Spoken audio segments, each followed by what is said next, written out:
Greetings, friends. Today we will explore a topic many have faced: how to act when a woman ignores you. But we won't approach this from a place of bitterness or ego.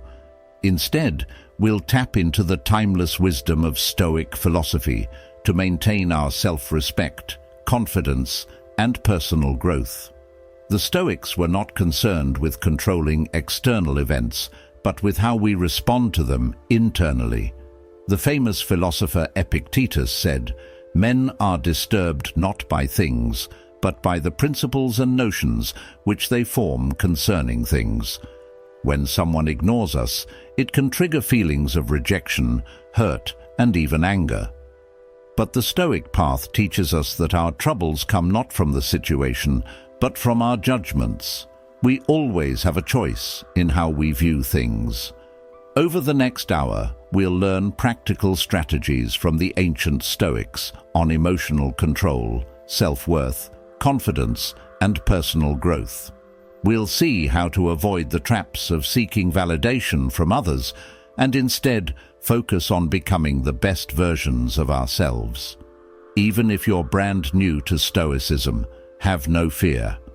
I'll guide you through these profound yet simple teachings using modern examples we can all relate to.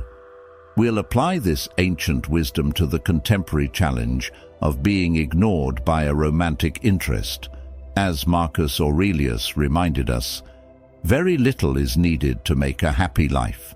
It is all within yourself, in your way of thinking. Let's begin cultivating that way of thinking together. So settle in, keep an open mind, and explore how Stoicism's resilient philosophy can empower us when facing this all-too-common situation. The Stoic approach to emotional control. Our journey begins by looking inward, for the path to composure lies in mastering our mind and emotions. The Stoics were pioneers in developing techniques for emotional discipline and rational thinking. As Marcus Aurelius declared, "You have power over your mind, not outside events. Realize this, and you will find strength." When a woman ignores you, it can trigger unpleasant feelings, hurt, anger, insecurity. But the Stoics would remind us that these emotions originate not from her actions, but from our judgments about those actions. We are disturbed not by the reality itself, but by our views of that reality. Consider this example.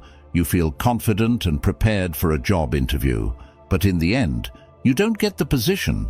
How do you respond? Do you spiral into self-doubt and negativity? Or do you view it impartially?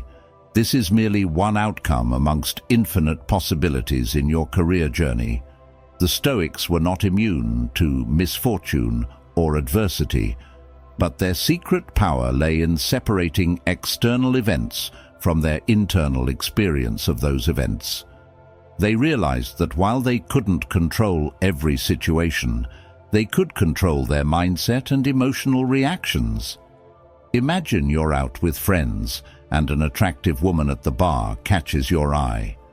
You decide to introduce yourself, only to be met with complete indifference or even disdain as she turns away without a word.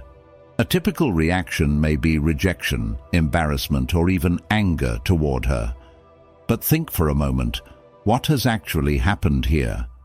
This woman, a total stranger, has declined your advances. That's the objective reality.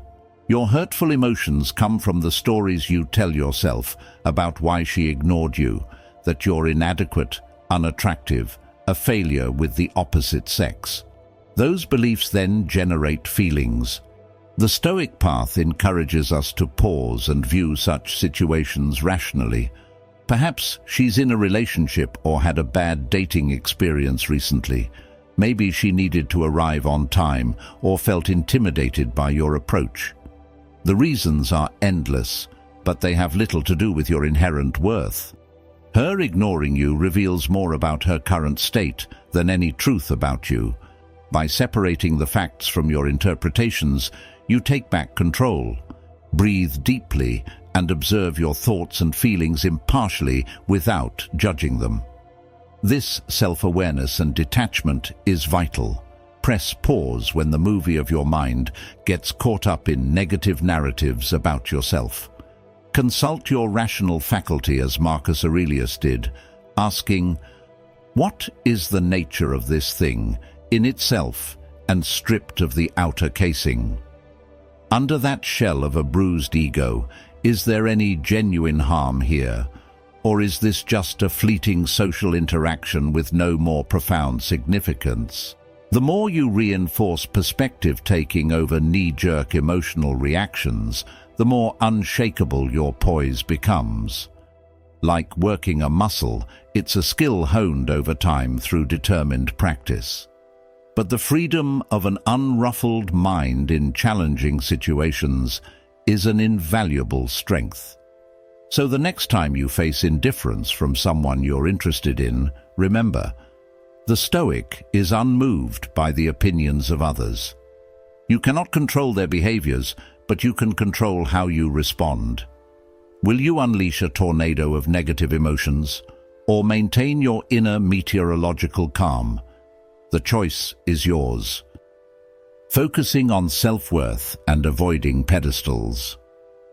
At the core of the Stoic philosophy is a steadfast belief in our inherent self-worth as human beings. As Marcus Aurelius boldly stated, "Waste no more time arguing about what a good man should be. Be one."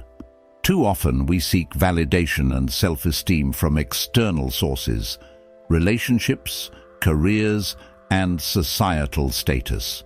But the Stoics knew that genuine self-respect can only be found within. It is a well that can never dry if we have the wisdom to keep drawing from it. In our modern world, we face constant pressures and illusions that can corrupt this inner sense of value. Social media, for instance, has become a staging ground for countless people to perform an idealized version of their lives, chasing after likes and shares as metrics for their worth. But as the philosopher saw clearly, these are mere outward casing. They do not reflect our essence. Imagine this scenario. You muster the confidence to approach an attractive woman at a party. You make conversation, feeling there's a spark of connection. But then her friends arrive, and suddenly you're treated with utter disregard, even mocking glances and whispers. Like a flipped switch, her demeanor transforms from warm to ice-cold as she prioritizes regaining her friends' approval. At that moment, it's easy to feel diminished, to take her behavior change as a judgment of your value. But the Stoics would urge you to pause and reflect. Have the objective facts about who you are changed. Or is this merely someone else's distorted perception based on shallow social dynamics? You see, when we place our self-worth in the hands of others, we become perpetually vulnerable to hurt and suffering. We make them the arbiters of our self-esteem, which is an inherently imbalanced and hazardous position. As Epictetus taught, we must be careful to make the best use of what is in your power and take the rest as it happens. A woman's interest or admiration is not in your rational control, so it cannot be the basis for self-respect. Her ignoring you may sting at the moment, but it reveals nothing about your unvarnished worth. That worth was established long before this encounter by the virtues and qualities you've cultivated through conscious effort, your values, wisdom, talents, and strengths. The key is this: do not put anyone on a pedestal, mentally elevating them to a plane of judgment over your self-worth. Recognize that we are all flawed human beings, operating from our fears, insecurities, and unconscious patterns. Her dismissive behavior likely has nothing to do with you, and everything to do with her internal lens. Just as you would not respect the opinion of a cruel person, do not be diminished by cruelty camouflaged as casual disregard. A famous saying is, I will show favor to others, not because they are human beings, but because I am. Your self-worth is a spring that flows from within. Tap into it by reflecting on your admirable qualities, skills, and virtuous actions, not just in dating, but all areas of life. List your positive traits, accomplishments, and moments when you felt genuine self-respect. Reinforce this solid bedrock of inner value. Then, when someone attempts to undermine or ignore you, it will be like a gentle spring rain off a sturdy oak tree. Their behavior cannot penetrate or corrupt what you have rooted inside. You can wish them well while firmly upholding your unshakable self-esteem. Suppose your sense of worth derives from the reality of who you have diligently become. In that case, no one can make you feel unworthy with disregard or disrespect. As long as you hold fast to this inner locus of identity and value, you will be free from the seductive traps of egotism just as much as groveling insecurity. Remain calm and focused on the ethical part of yourself. Cherish this and keep it free from outrage and smear. By embodying wisdom, integrity, and nobility in your actions daily, you honor your highest self, the only judge whose opinion cannot be ignored. Developing a mindset of self-superiority. The Stoics were not advocates of arrogance or conceit. However, they firmly believed that no one is inherently superior or inferior to you. As Epictetus boldly stated, "No man is free who is not master of himself." This doesn't mean looking down on others, but refusing to accept a sense of lower status or subservience. It is a mindset of unshakable self-respect and equality with all people. In today's world, we frequently encounter situations that can trigger feelings of inadequacy or intimidation, especially when it comes to interactions with the opposite sex. You may work in an environment where you're one of the few males in a female-dominated workplace, or you find yourself the sole single guy in a tight-knit group of married friends. These contexts can breed unconscious beliefs that the women around you are above you. Imagine you finally work up the nerve to chat with an attractive colleague you've admired from afar, but she immediately dismisses you with an arrogant, disinterested attitude. It stings. That little voice inside pipes up, "What did you expect? She's way out of your league. There's nothing special about you. You're just a low-level guy here." But the Stoics would urge you to inspect that self-diminishing thought. Whose metric of leagues are you accepting? Indeed, it is not your own, for if you held yourself as fundamentally equal and worthy, such small-minded social distinctions would have no weight. When we mentally upper hand to others based on superficial traits like looks, status, income, or lifestyle, we surrender our inner freedom and poise. We make them the judges of our self-worth instead of the immutable and lofty judge within us. Remember, the wise man regards nothing but virtue as real good. Epictetus used the vivid metaphor of an impregnable inner citadel to symbolize this sense of self-sovereignty. No matter the assaults from external circumstances or personal slights, he knew his essential worth could never be penetrated from the outside, only from the inside, by his faulty judgments and distorted views. So when that colleague carelessly ignores your greetings or polite banter, realize that her behavior is akin to an outermost gate. It may cause minor unrest. Still, it poses no threat to your unconquerable inner citadel. Her disregard fundamentally alters nothing about your inherent value as a person. The same applies to women you may approach in social settings who exhibit indifference or mocking attitudes. Surprise them with unflappable noble self-composure rather than defensively questioning your worth. for you recognize that no one can attain superiority over your serene virtue simply through dismissive gestures or antics. Maintain your wise self-possession and self-control. This is true power. Question yourself. Does what's happened either help or harm your sovereign faculty of self-governance? If not, carry on without a care. Of course, the Stoics were not immune to insecurities, anger, or hurt. They too had to continually reinforce this counterintuitive way of seeing themselves as vulnerable humans, but fundamentally noble equals to anyone who might slight them. A terrific daily exercise is to visualize dealing with petty disrespect or disregard from women you find attractive, but who exhibit rude, cold behavior toward you. Picture yourself indifferent to their attitudes and unaffected by their changing opinions, like an emperor undisturbed by rebellious citizens. Their contempt cannot diminish your rightful throne of self-worth and generosity. You can take this ethical exercise even further by mentally sending them goodwill. As Marcus Aurelius wrote, "The best revenge is to be unlike him who performed the injury." Or, as it can be said, the best revenge is to be unlike the person who inflicted anger.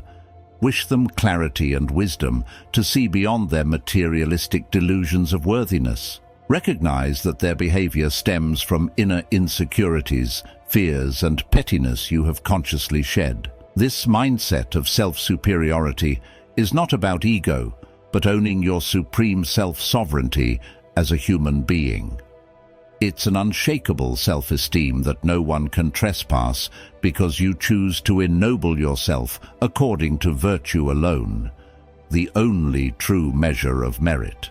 If someone attempts to diminish you through body language, averted eyes, or audible sneers of contempt, allow it to strike you like a gentle spring rain, for it holds no substantive insult.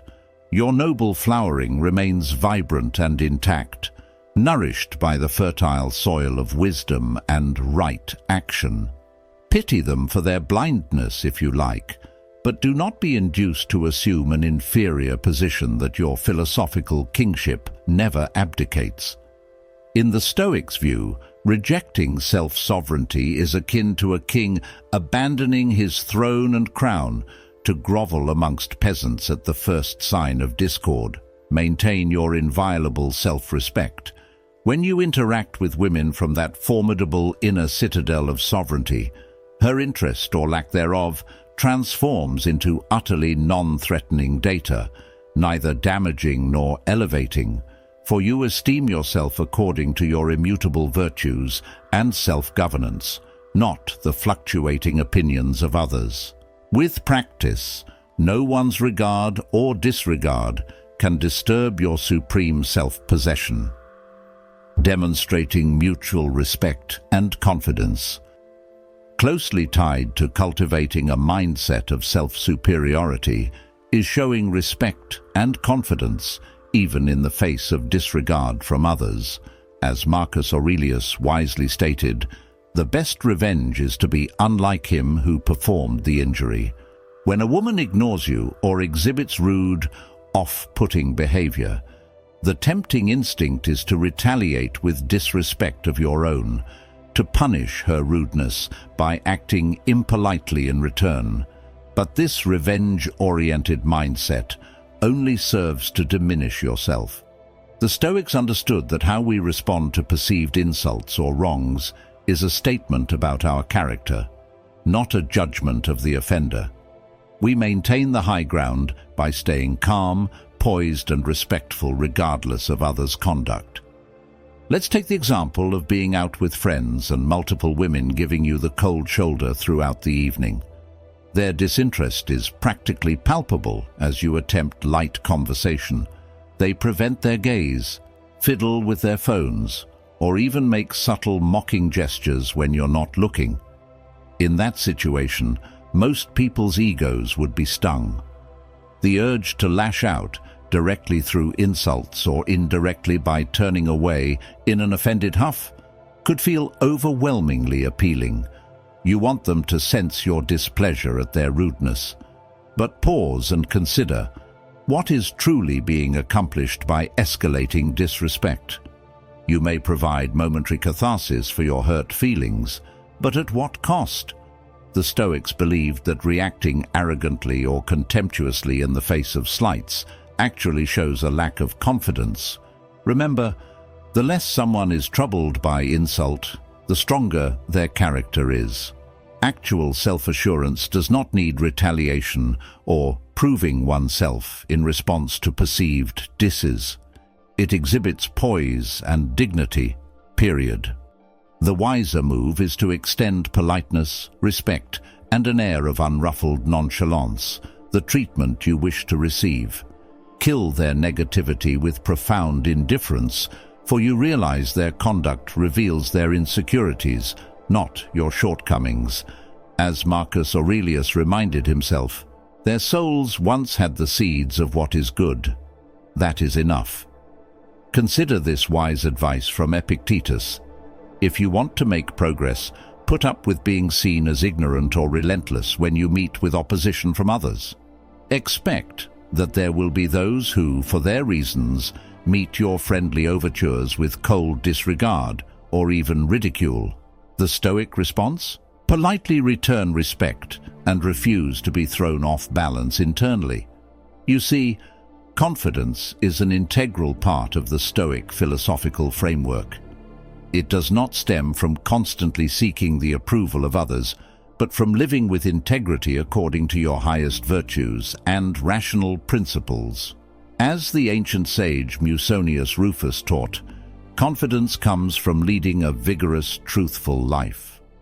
The best way to establish self-confidence is by focusing on your qualities worth believing in. It's not arrogant behavior. Self-esteem is based on your moral fiber and accomplishments. You may have worked diligently to become an expert in your career, making positive impacts. Maybe you routinely walk the talk of your highest values through community service or caring for loved ones. Or you've consciously cultivated positive traits like patience, resilience, and friendliness in the ups and downs of daily life. Bring to mind vivid memories of when you felt proud of displaying these virtues, times you overcame adversity, rose to difficult occasions, or put others' needs ahead of your ego. This realization of your earned self-worth, stemming from your actions rather than evaluations, will provide an unshakable foundation of self-confidence. Then, imagine carrying that well-earned confidence into scenarios where a romantic interest treats you dismissively. You contain your dignity rather than lashing out defensively or withdrawing in a huff. You don't sink to her level of discourtesy, but exhibit the poise, charisma, and graciousness her behavior currently lacks. Marcus Aurelius reminded himself, "You shouldn't give circumstances the power to rouse anger, for they don't care at all. So why give it your energy? She may have her reasons now, but they do not necessitate you forfeiting your nobility or self-composure. With practice, you can reach a point where no disregard or rudeness from a woman prompts any uptick in your calm self-assurance. Respond with the same spirit of patient friendliness and ease as if she'd greeted you warmly. The Stoic moves through the world under external affirmation, a perfect rudder steering through any social circumstance. When you demonstrate this profound self-possession, often you'll find the other party cannot sustain their negativity. Like adding a gentle rainstorm to dry kindling, your relaxed equanimity extinguishes their small bonfires of impoliteness. The Stoics saw this as a profound form of teaching through living examples. If someone gets angry with you, respond with noble silence and tranquility. Kill them with unanswerable self-confidence and poise. Though their ignorance may initially meet your gestures of goodwill with discourteousness, your honorable conduct models the transcendence of pettiness, Often, this kindles a spark of respect or introspection where none existed before. Of course, there will always be those too hardened ever to drop their masks of arrogance or rudeness, no matter your diplomacy. But the Stoics saw even this as potential for elevating one's strength. In Stoic words, "It is better to be impudent than to be servile." By maintaining your dignity despite hostility, you exemplify the unconquered human spirit. In summary, destroy her ego is never by mirroring disregard, insults, or negativity.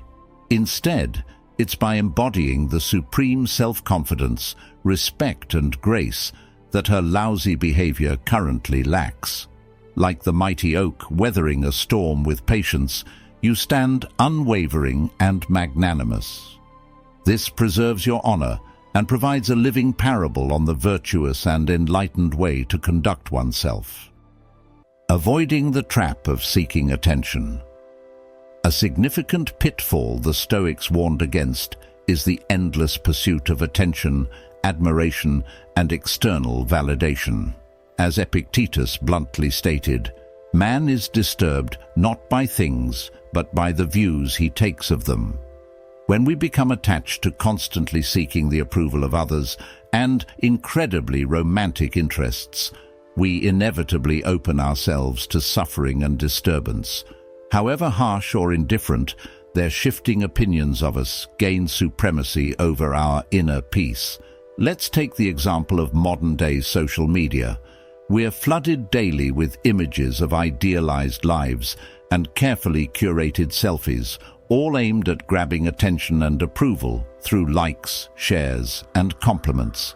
This environment can breed an unhealthy fixation on crafting the perfect persona to garner interest and admiration.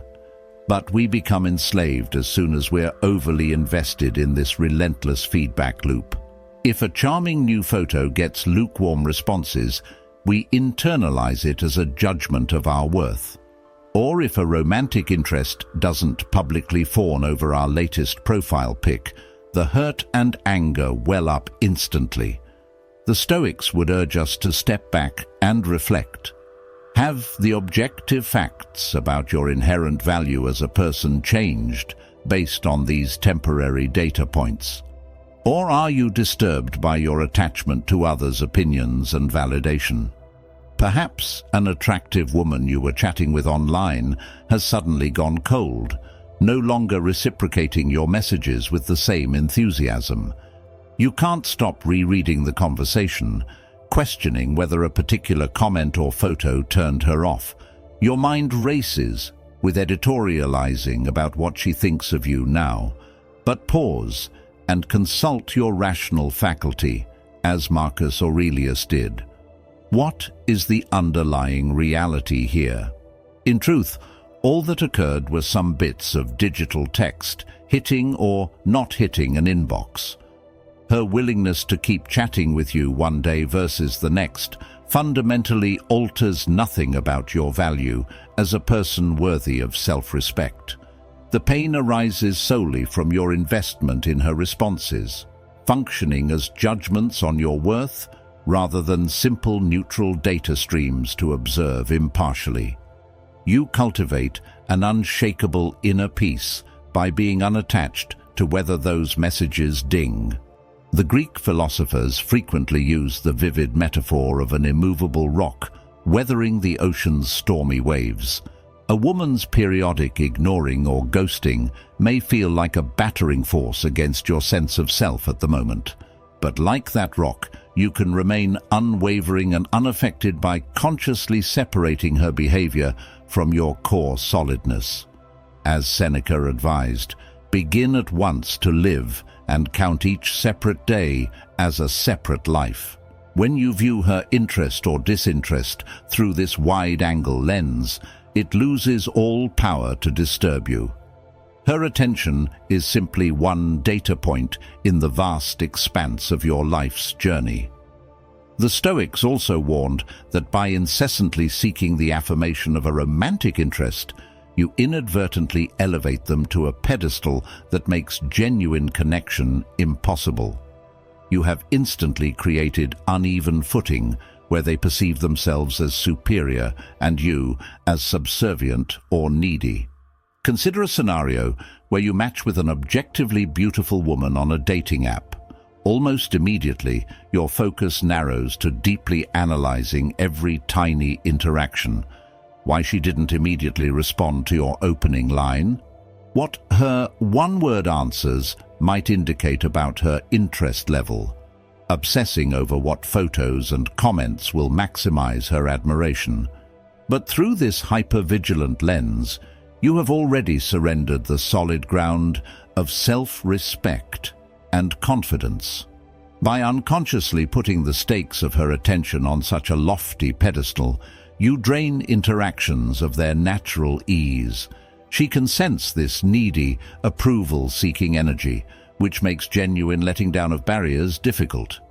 The wiser move is to maintain an unflustered spirit of nonchalant self-validation.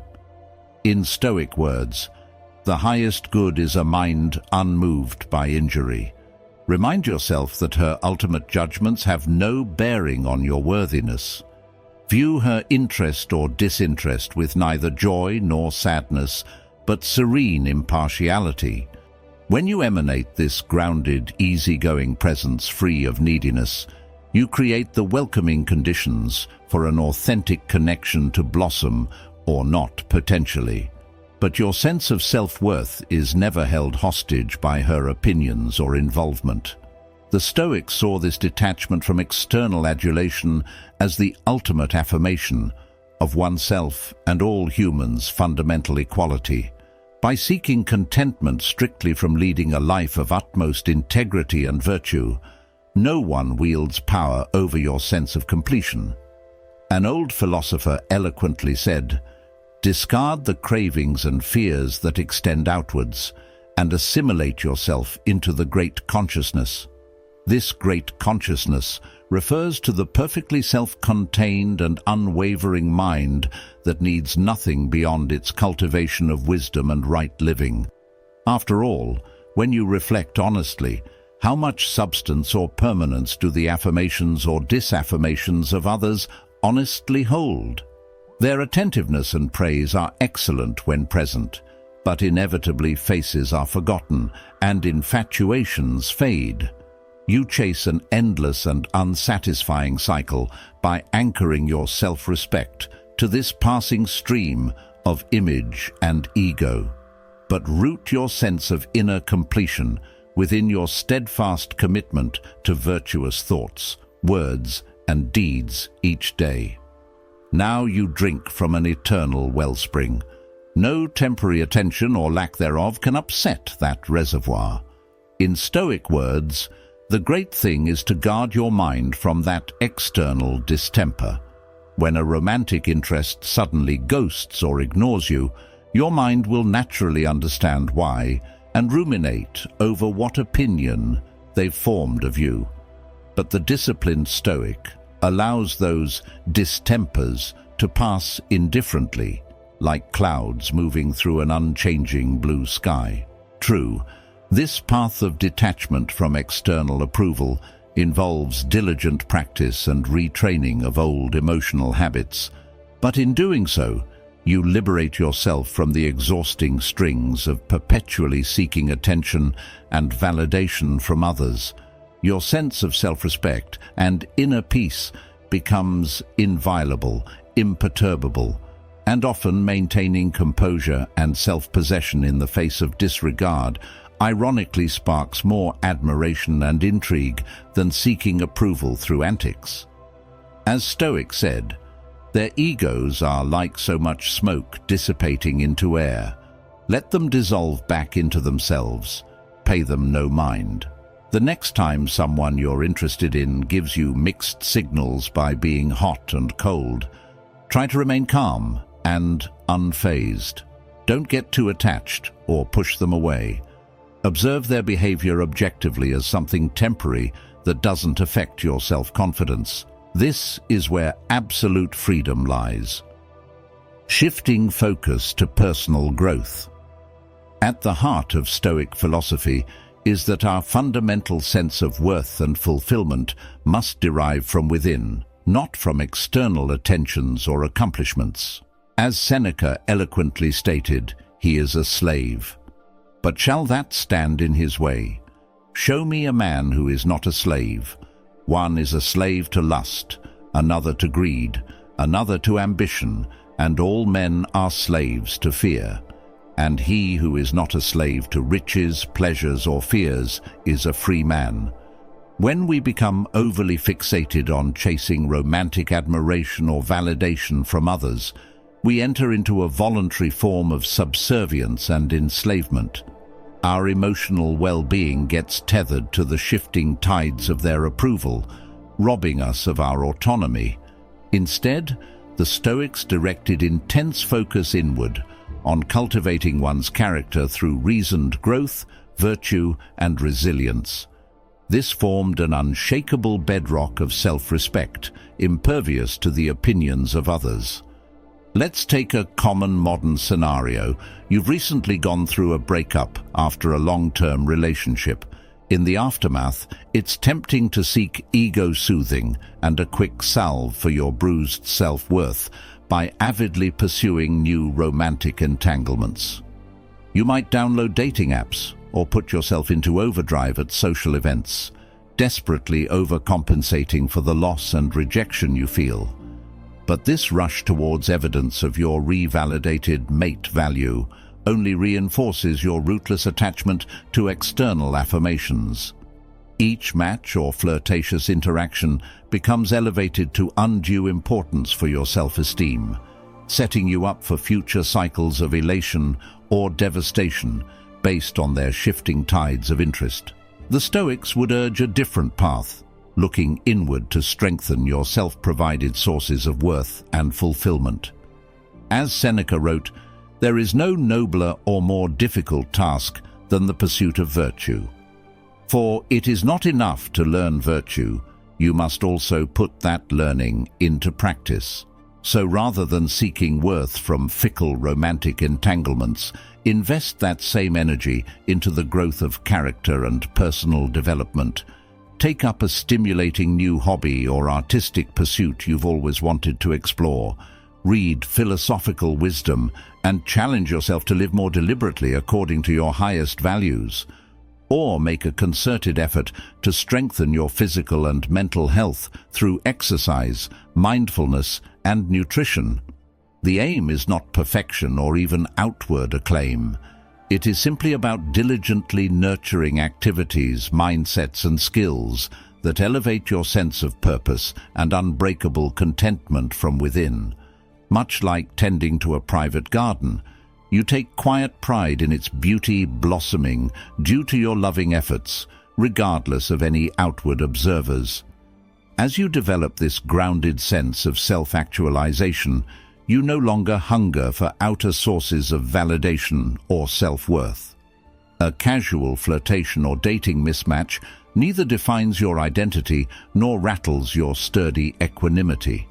After all, as Marcus Aurelius reminded himself, take full account of what excellencies are, and don't let the persuasions of others distress you if you fail to satisfy the ignorant who judge you by false standards. Choose to satisfy your nobility first. Now, that's not to say you should entirely avoid situations where a romantic interest may arise. The Stoics believed in the virtuous pursuit of love and companionship, but they would advise against making it the fixated be-all, end-all for your sense of inner peace. Imagine you attend a social gathering filled with unfamiliar faces, the perfect scenario for an inspirational meet-cute movie scene. But rather than walking in, radiating a thirsty, needy energy of desperate desire for connection, focus instead on how to embody the Stoic virtues you've deliberately cultivated. Can you exemplify patience, openness, and composure while initiating witty, inquisitive conversations?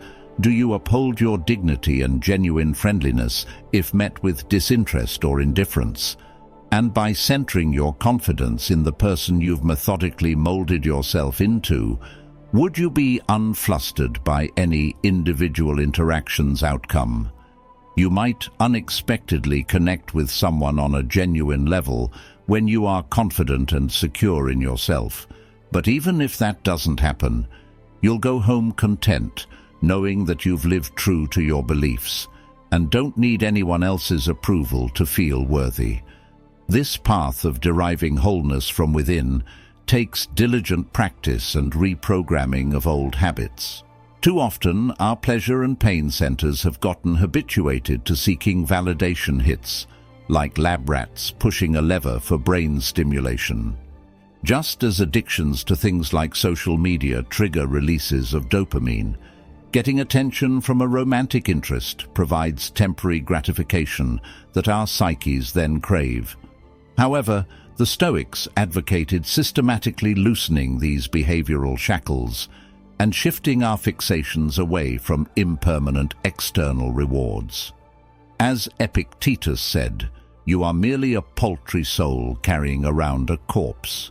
Strip away the bodily and social status signifiers and realize there is an aspirational core of purposeful essence longing to be prioritized.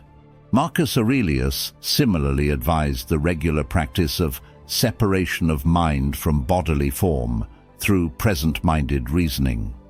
For example, if turned away by a romantic prospect, mindfully observe from a distance perspective any pangs of sadness or self-doubt that arise.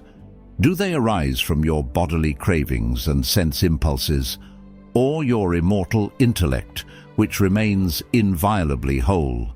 By developing this mindful separation as a muscle, you teach yourself to no longer identify wholeness with the transient attention of others. You return to the citadel of balanced reason and self-actualization that forms your most accurate core fulfillment. Ultimately, the Stoics saw this pursuit of virtue and knowledge as the highest pursuit of human beings, the source of lasting contentment that renders trivial the day-to-day whims of romantic attraction. In Stoic words wrote, "To be able to call your life your own is a blessing, but to owe that to your self-mastery is the greatest of blessings and an entirely self-made happiness to be derived from no source outside yourself." So, set your sights on the substantive joys and worthy growth you can bestow upon yourself. Become a master's student and practitioner of wisdom, integrity, and temperance. View flattering attentions from others as incidentals along the way, lovely when present but fundamentally inconsequential for your self-actualizing journey. When you detach your self-worth from seeking external validation, you gain access to true and valuable happiness within your control. Being free from the need for approval allows you to attract genuine connections or to continue growing independently with joy. Showing emotional strength and resilience. One of the core practices prescribed by Stoic philosophy is to remain firmly anchored in the present moment, unmoved by the turbulence of the past or anxieties about the future. As Marcus Aurelius sagely advised, confine yourself to the present. When a woman ignores or rejects you, it's natural for the mind to instinctively churn over what happened and what it may portend. You may ruminate endlessly about why she lost interest, beating yourself up over what you did wrong. Or you may catastrophize about never finding a partner, perpetually doomed to disregard. But the Stoics would remind you that these perceptions, amplified by runaway emotions, bear little relevance to the objective reality of this present moment. By staying calmly rooted in the immutable now, you neutralize much of the suffering created by subjecting yourself to mental time travel. Let's take the example of a difficult situation at work. You muster the confidence to chat with an attractive female co-worker, only to be met with cold dismissiveness and arguably rude indifference. Your friendly overtures are ignored or shut down with clipped responses as she checks her phone or looks away. For most people, the emotional byproduct of this encounter would linger toxically. Feelings of inadequacy, anger toward her, self-doubting playbacks of all your comments. This toxic mental stew could dominate your inner realm for hours or days afterwards. Every replay rekindles the sting, compounding the misery, but pause and ask, what part of this exhausting emotional fallout has any bearing on the objective facts of this present moment? The awkward social interactions have already passed. She has retreated to her sphere, likely unburdened by any extra psychic baggage. So why lug it forward into your precious reality, moment after moment? The Stoics considered this a profound form of self-inflicted suffering. As Seneca wrote, we are more often frightened than hurt, and we suffer more from imagination than from reality. By allowing your mind's discrimination faculty to become engulfed by churning impressions and stories about the past interaction, you actively create an experience of pain detached from any factual threat. Imagine that right after her curt dismissal, you intentionally exhaled and released the whole mental event, like a breath dissipating into the ether. Though the feelings may have momentarily stung, you centered yourself in this new reality where she resides on the periphery, and you remain sovereign. This relaxed presence is what the Stoics termed apatheia, a state of unruffled equanimity where one's tranquility allows for clear judgment, unclouded by emotional disturbances. From that locus of self-possession, you make a thoughtful assessment. Her behavior likely had roots in her insecurities, workplace politics, or passing stresses that fundamentally had nothing to do with you.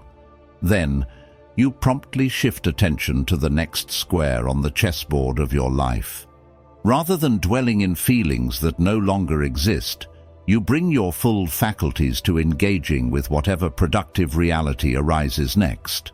It's time to refocus on an important project, or maybe you'll reach out to a friend with whom you've meant to catch up. The Stoics were indeed not robots devoid of emotions.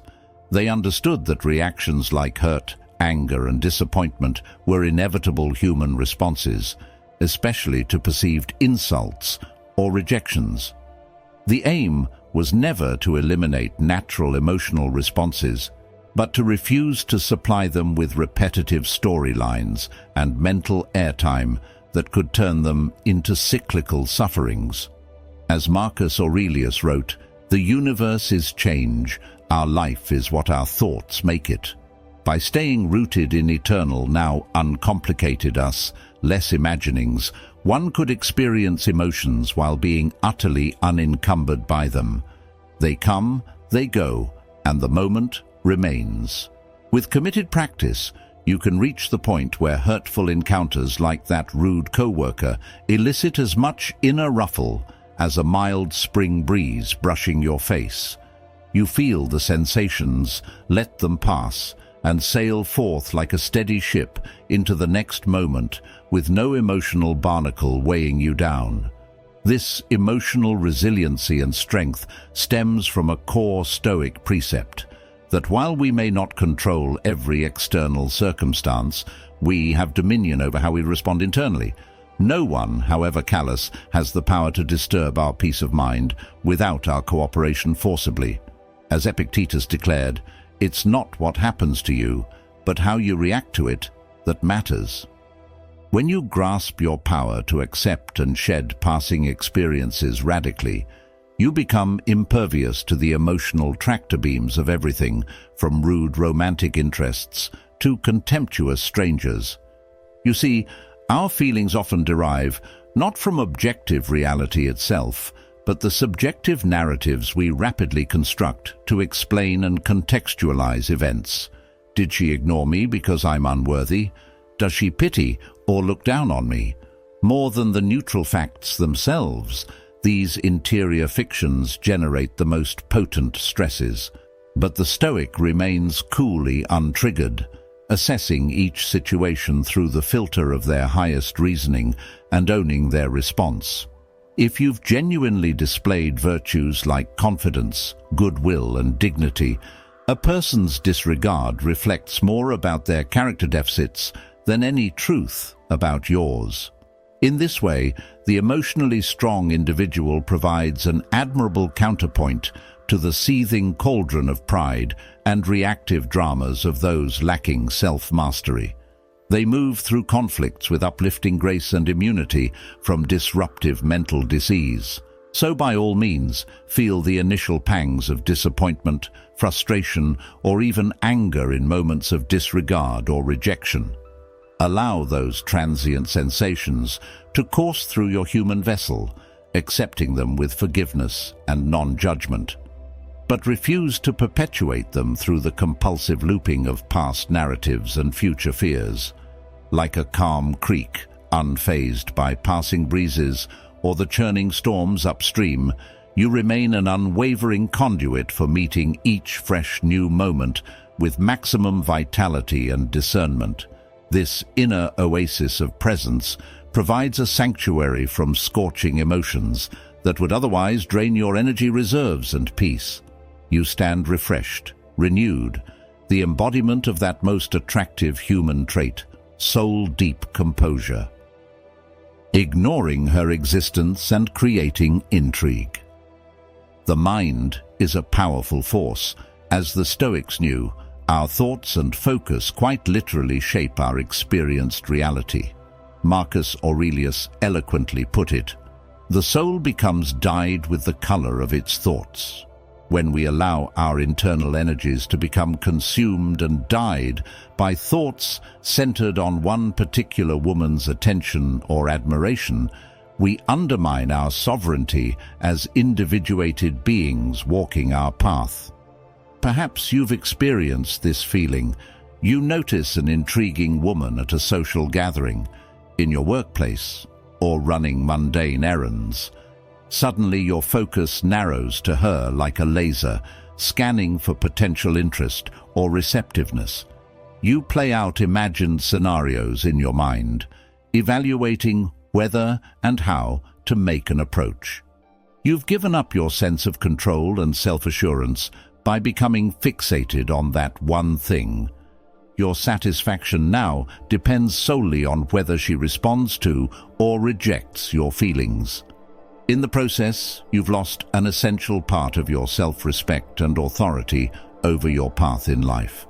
The Stoics understood that there is profound transformative power in the opposite approach, radically accepting the object of your desire's irrelevance to your worth and proceeding through life unhunted by the need for their acknowledgement or approval. On a philosophical plane, this detachment from approval-seeking represents the highest form of self-actualization. You alone determine your value.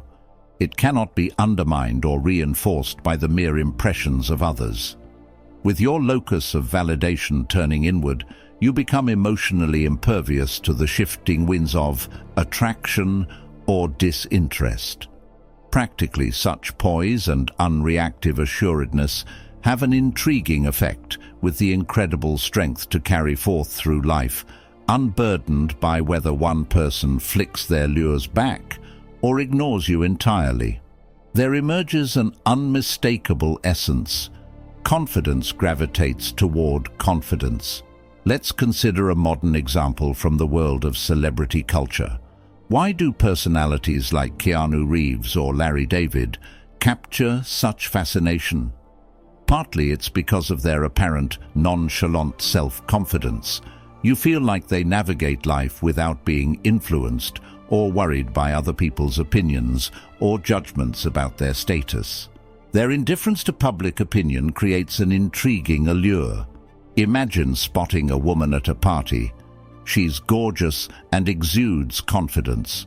You feel a natural urge to connect with her and elevate yourself in her presence. However, instead of fixating on how to approach her, you consciously choose to adopt an attitude of radical indifference. In reality, Her presence or absence has no impact on your life goals and sense of purpose. She is completely irrelevant to your current personal journey and emotional state. Whether she pays attention to you or not is as significant as trying to obtain a hotel pen during your travels, entirely inconsequential. From this locus of unreactive impartiality, you proceed through the social gathering with a refreshing poise and freedom. You laugh authentically with friends, immersing yourself in the experience rather than perpetually scoping the periphery for her interest. You emit the magnetic confidence of a person whole unto themselves, and often, through the strange gravity of such self-assuredness, you'll find the object of your passing fancy inexplicably orbiting into your sphere. As the Stoics knew, detachment from desiring admiration creates a powerful effect of intrigue and presence that naturally draws curiosity from others. You've created the space for a natural unfolding without attachment or investment by dismissing her relevance from your mental plane. Should your paths intersect, you can quickly greet her, unburdened by suppressed expectations. And should she unilaterally exit, you've maintained the lucid course following your highest truthful self. The Stoics referred to this mode as living by nature, flowing with, rather than resisting the unfolding currents of a scenario. By refusing to grip tightly to prefabricated hopes or aversions, you become a spontaneous vessel for creative, positive forces to manifest. Of course, this transcendent outlook takes diligent practice to embody, especially in our culture steeped in romantic mythologies and the idealization of impossible pursuits of reciprocation. Our psyches get easily hijacked by intrusive thought loops, valorizing or objectifying perceived prospects on a pedestal. But with the Stoics' philosophical toolkit of self-realignment, we can rewire those habitual fixations into flashes of observation without attachment. We fully acknowledge the physical attractions and approach invitations that may arise while remaining resolutely unbound from any mutual engagement or interest requirement. The self-possession is the essence.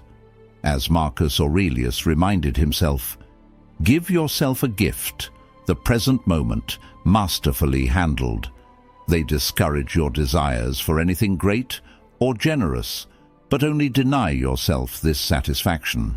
You reserve your undiminishing dignity and present-mindedness by staying utterly unperturbed by whether your desires spark to fulfillment or rapidly extinguish. The allure has shifted, for intrigue herself becomes enamored of those who already go magnificently attended by their wholeness. In the vast, open, non-reactionary field of the Stoics' calm presence, potential connections with romantic prospects arise spontaneously when meant to, but like all ephemera, they can exist without grasping or requiring. You move undiminished, radiating the compelling artistry of a life imbued with profoundly satisfying purpose.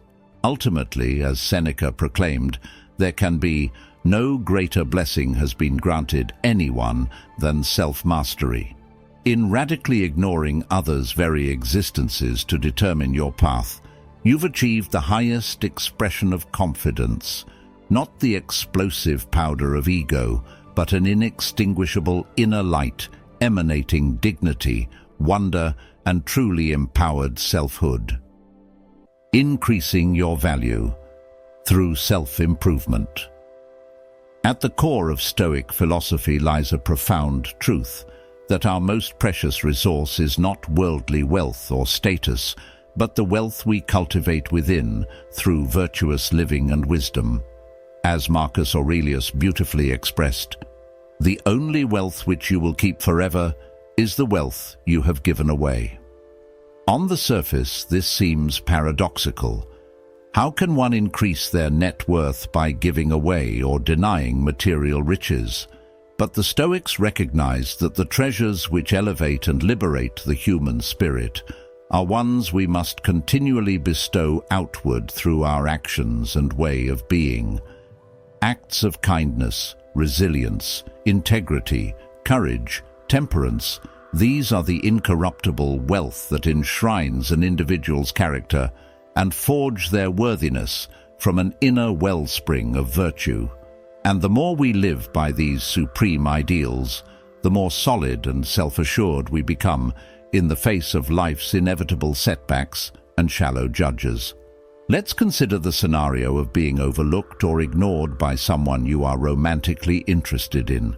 For those who base their self-worth on the desire for that person's attention, the emotional pain can be intense and negatively impact how they view themselves. But what if your sense of value transcended the narrow confines of romantic achievement or physicality? What if you had systematically invested in developing wealth reservoirs that one person's indifference or rudeness could never impact? The wealth of emotional intelligence, mental fortitude, purposeful knowledge and service to others. Then, likely, while you may feel a tinge of natural disappointment at the rejection, your core remains stubbornly unaffected. You've protected and elevated your selfhood by assiduously focusing on growth in areas that become self-perpetuating assets rather than deficits based on temporary circumstances. The Stoics referred to this as the art of living concept, intentionally sketching out our life's journey as a masterwork of characterological development and ever-expanding wisdom. Refining our skills, knowledge and virtues with zealous commitment each day, we construct an unshakable interiority that towers above petty assaults on our temporary pride. Marcus Aurelius was a powerful emperor presiding over the Roman Empire. Yet, he obsessively worked on perfecting himself as the ultimate legacy, famously journaling his philosophical meditations.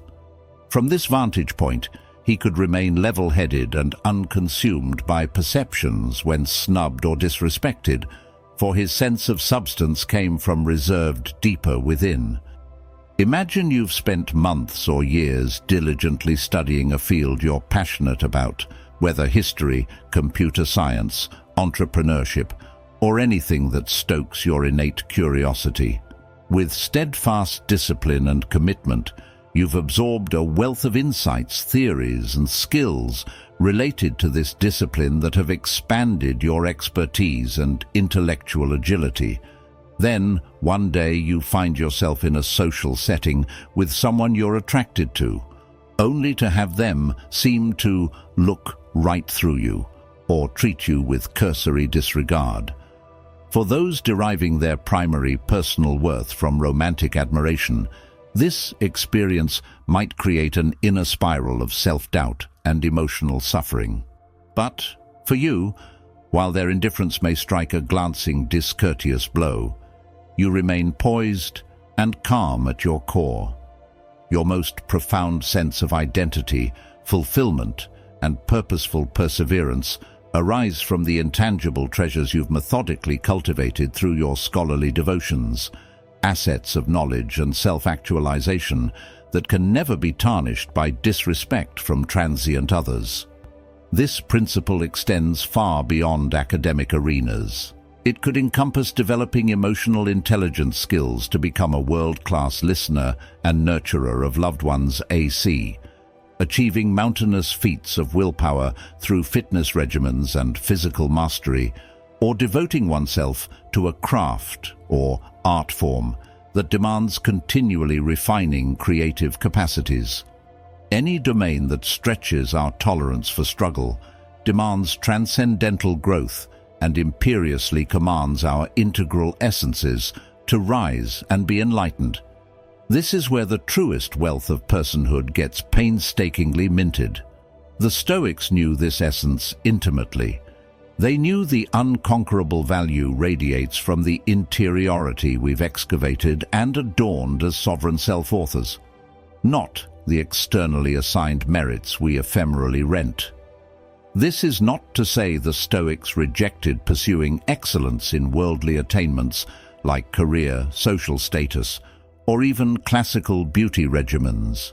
But they understood these achievements as more akin to delightful accessories adorning the substantive soul sufficiency they'd intentionally forged as their life's masterwork through discipline, restraint, and radical self-honesty.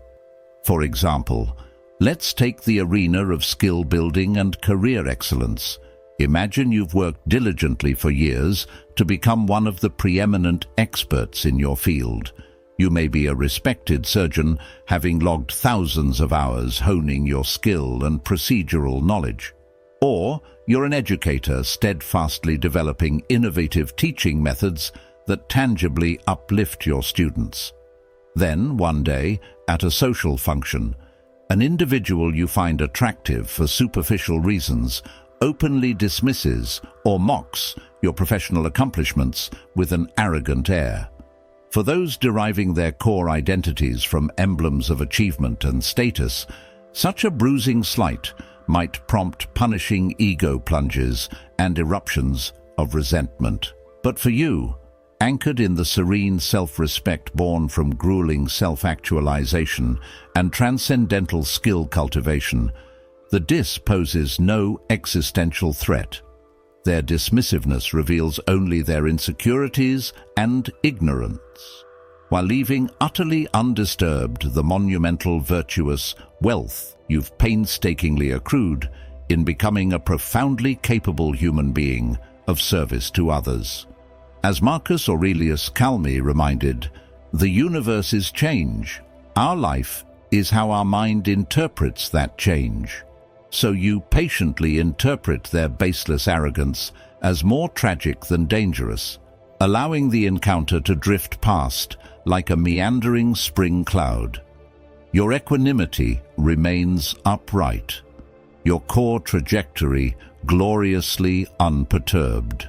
The Stoics termed this eudaimonia, the joyous state of flourishing and wholehearted living arising from systematically watering the seeds of virtue and self-mastery within.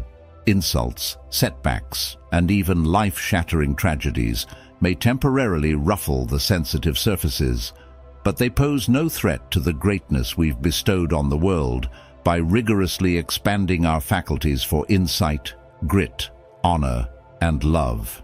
Remember, true good does not have an outward aspect, but is intrinsic and cannot be taken away from someone. The joys we experience internally are the only true source of delight. So on the path ahead, commit yourself to intentionally accruing treasures invisible to the world's judging eyes, an unwavering treasury of character strengths, self-empowerment, and soul-illuminating knowledge that elevates your standing in accord with nature's virtuous grandeur. You become unignorable when you've heroically achieved that centeredness of an unconditional, non-negotiable sense of worth unto yourself. A supreme self-possession emerges that dwarfs the flickering flames of others' egos and narrow myopias. And often, ironically, this blazing incandescence of wholeness proves most magnetic to those receptive souls, in turn striving for individuation. They find it not as an external force, but as a self-generated radiance that is inescapably intriguing, admirable, and irresistible. Living according to Stoic virtues. For the Stoic philosophers, the culmination of all their teachings centered on one mission: to live a life embodying the essential virtues of human excellence. As Marcus Aurelius put it, to live a good life, we have the potential for it. If we can learn to be indifferent to what makes no difference. This notion of what makes no difference points to the Stoics' keen ability to discern which aspects of daily existence held inviolable significance, and which were ephemeral distractions devoid of substantive importance. By systematically training themselves to separate the inconsequential from the essential through reasoned judgment and self-discipline, the Stoics elevated themselves to walk as sages, living monuments to the highest ethical ideals at the very apex of human potential. For them, pursuits like wealth, pleasure, and social status paled compared to the supreme goal, the ceaseless cultivation of four cardinal virtues: wisdom, justice, courage, and temperance. Mastering these lofty virtues, they knew, was the only pursuit that led to sustaining eudaimonia, that flourishing state of wholehearted well-being and transcendent bliss. Let's take the virtue of wisdom. In the Stoics' view, this involved a dedicated and humble pursuit of truth and correct reasoning, an openness to continually updating their philosophical doctrines based on evidence and logic, rather than clinging to distorted perceptions or hasty conclusions. Imagine a scenario where a romantic interest at a social gathering entrances you. From the hopelessly smitten depths of your psyche, it's easy to construct all sorts of embellishments about their character, your potential compatibility, and an imagined storybook future together. But pause and ask, upon what reasoned analysis is this gauzy infatuation truly based? Do you know this individual's authentic virtues, values, and characteristics beyond superficial impressions? Have you genuinely reflected with detached rationality on your motives at play? The Stoic path would urge applying disciplined wisdom here to calmly assess the scenario with a skeptical eye, withholding conviction until your ultimate judgments are based on substantive knowledge and facts, not idealized projections or ego-driven wishes. For as Epictetus cautioned, "What is the first business of one who practices philosophy? To get rid of self-conceit." Then we have the virtue of justice, which in Stoic philosophy encompassed far more than legal or civic conceptions of fairness.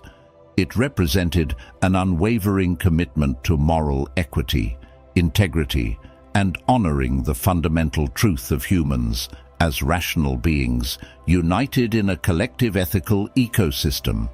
So when you find yourself on the receiving end of disregard, disrespect, or even cruelty from a romantic interest who has callously written you off, the just response is not vengeful antagonism, but a noble, stoic restraint.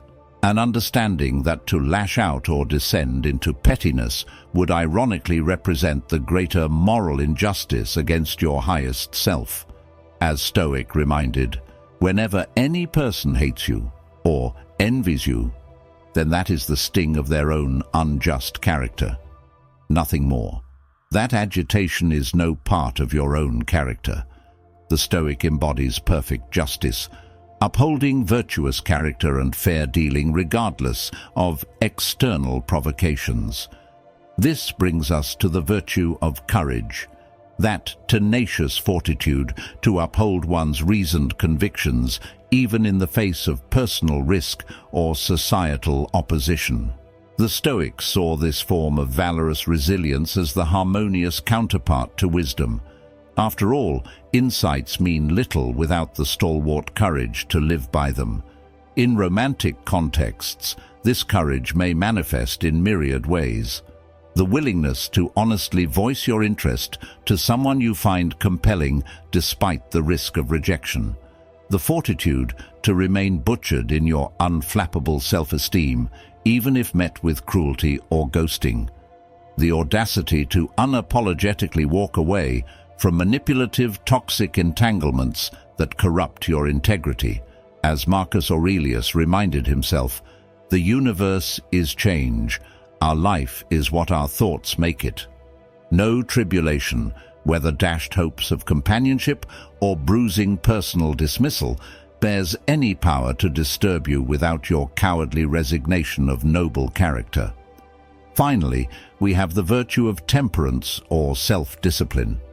The Stoics saw this as an essential human capacity to regulate harmful impulses, desires, and emotional excesses in service of higher reasoning.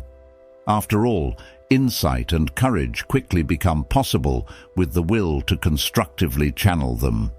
You may be inclined to obsessively dwell and lament over a potential romantic interest, who blatantly ignored your conversational overtures. You might compulsively ruminate on what went wrong or hatch plots to win their attention and regard.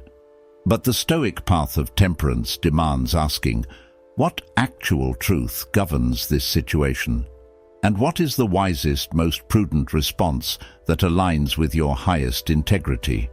Do you indulge the runaway excesses of the hurt ego, or calmly accept this person's passing indifference as irrelevant to your core values and sense of selfhood? Remember, it would be a blessing if we could become absolutely free from every passion of the mind, unmoved by pains and pleasures alike. True temperance has no attachment to situations unfolding per one's infatuated hopes. It simply presides with grace. At their core, the Stoics espoused these supreme virtues not for grim austerity's sake. Still, they perceived it as attainable for the highest form of human flourishing. By continually realigning themselves with wisdom, justice, courage, and self-restraint, not as abstract ideals, but as lived experiences, their daily conduct becomes a masterwork of what is possible when we prioritize actualizing our highest potential.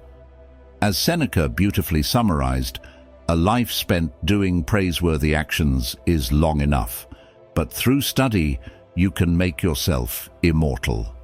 To live by these Stoic virtues, to embody rationality, integrity, resilience and moderation, not just in the domains of romance or social justice, but in every choice and facet of one's being, is to author an enduring imprint on the world continually, an expressive living legacy inspiring all those touched by one's noble character and incandescent soulful emanations.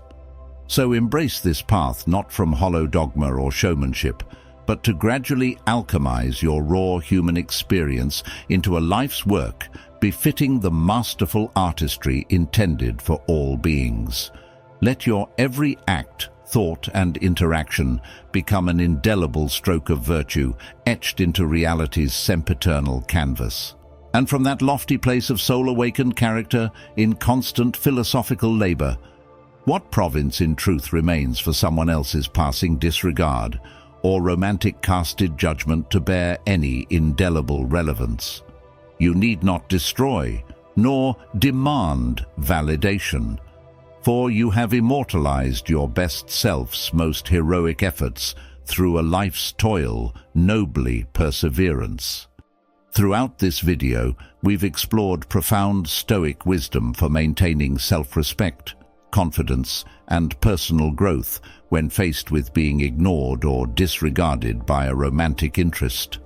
We learned to cultivate emotional control by separating external events from our inner responses, neither suppressing feelings nor giving them unconscious power over us. We saw the paramount importance of deriving our core self-worth not from ephemeral attention, but an unshakable sense of virtuous character development. We examined strategies for radiating a grounded, calm poise and dignity, even when met with indifference or rudeness, thereby destroying others' illusions of inciting us to compromise our nobility. We looked at avoiding the trap of making romantic validation an obsessive need by detaching from approval-seeking and focusing energy on substantive personal growth instead.